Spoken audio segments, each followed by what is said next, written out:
ঠাকুরের রাতুল চরণে প্রণাম জানিয়ে, আরাধ্যা জগজ্জননী বড় মায়ের রাতুল চরণে প্রণাম জানিয়ে, পরম পূজ্যপাদ বর্দার চরণে প্রণাম জানিয়ে, পূজনীয় আচার্যদেবের চরণে প্রণাম জানিয়ে সকলকে আমার আনন্দিত জয়গুরু বলে আলোচনা প্রসঙ্গে ষষ্ঠ খণ্ডে 24শে শ্রাবণ 1352 সাল বৃহস্পতিবার সকালে মাতৃমন্ত্রী বারান্দায় সেজে ঠাকুরের সামনে হরেন বসু, কাশী রায় চৌধুরী, শচীন গঙ্গোপাধ্যায়, শরৎ হালদা প্রভৃতি অনেকে বসে আছেন।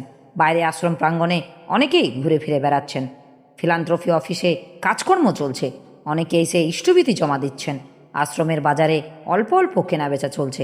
ডিসপেন্সারিতে ভাগীরথ সরকার ওষুধপত্র দিচ্ছেন। প্যারি নন্দী, জিতেন চট্টোপাধ্যায় ও কালী সেন কাছে রোগীদের আনাগোনা চলছে। একদল কর্মী ঋত্বিক আচার্যের বাড়িতে তার কাছে কাজকর্মের নির্দেশ নিচ্ছেন। অনেকে পূজনীয় বর্দার বৈঠকখানায় বসে তার কথাবার্তা শুনছেন। শেষে ঠাকুরের কাছে ধীরে ধীরে আলাপ আলোচনা জমে উঠল।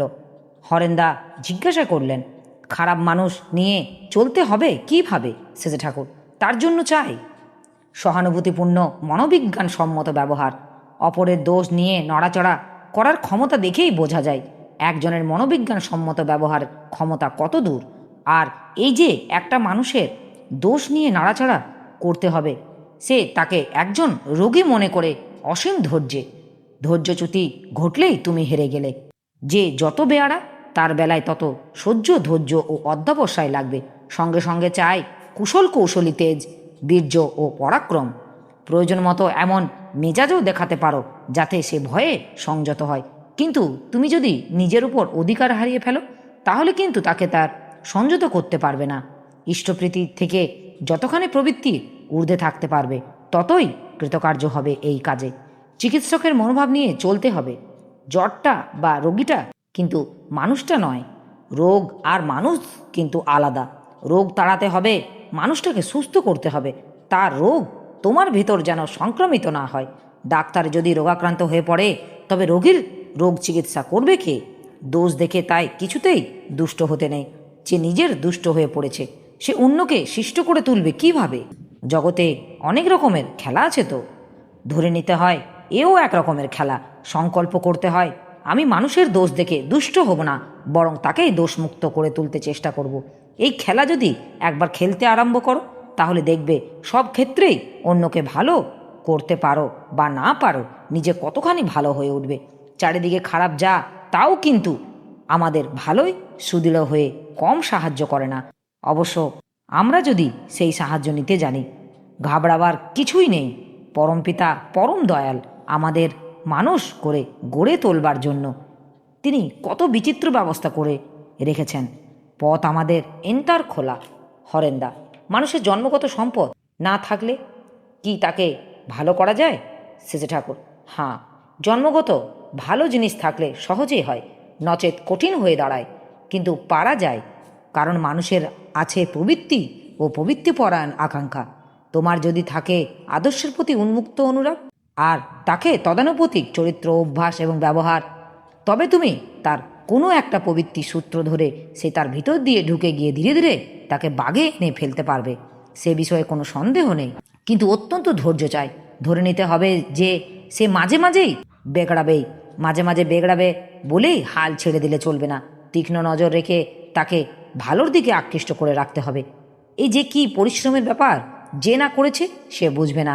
মাঝে মাঝে মনে হবে পণ্ডশ্রম করছি। অনেক ক্ষেত্রে ব্যাহত এটা পণ্ডশ্রমেই বটে, কিন্তু নাছোড়বন্দা হয়ে বরাবর লেগে থাকতে পারলেই তার ফল ফলেই। সে আদ্যবর্ষে শতাব্দে বা তবে খুব সাবধানে থাকতে হয় যাতে নিজের অস্তিত্ব বিপন্ন হয়ে না পড়ে। শচীনদা, আমি একটা কথা ঠিক বুঝতে পারিনি। আপনি বলেছেন শব্দজ্যোতির অনুভূতি হওয়া সত্ত্বেও যদি একজনের চারিত্রিক পরিবর্তন না হয় তবে কিছুই হলো না।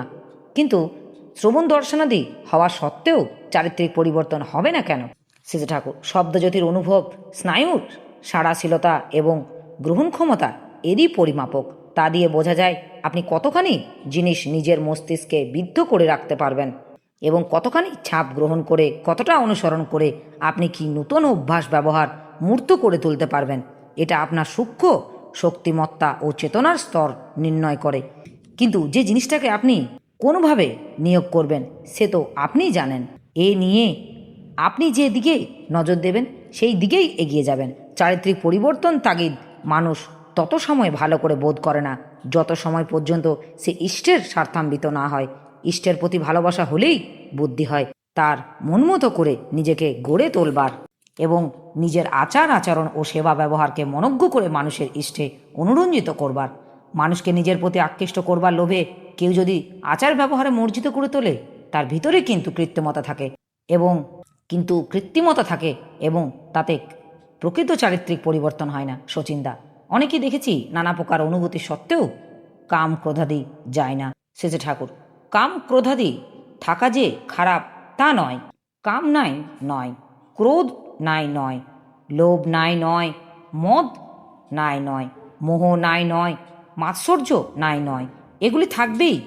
কিন্তু আদর্শপূরণই সার্থক সামঞ্জস্য নিয়ে এগুলি না থাকলে যে মানুষ একটা অতিমানব হয়ে গেল তাও নয়, সে অবমানবও হতে পারে। আদত কথা হলো বিনা প্রেমেস্য নাহি মিলে নন্দলালা। কোনো কসরত কিছুই নয় যদি সুরতে আকুল চাহিদা না থাকে বাঞ্ছিতের জন্য, প্রিয়পরমের জন্য, এবং তা যদি থাকে তবে চরিত্রের চম্বকাকৃত হয়ে ওঠে, ব্যক্তিত্ব দীপ্ত হয়ে ওঠে, প্রবৃত্তিগুলি শক্তিমান হয়েও পূর্ণ আয়ত্তে থাকে এবং স্বপারিপার্শ্বিক মঙ্গলে বই অমঙ্গল আনে না। শচীনদা, বরাবরই কি ওঠানামার ভিতর দিয়ে চলতে হয়? শেষে ঠাকুর, ওঠানামা মানে পিছুটানের প্রলোভন।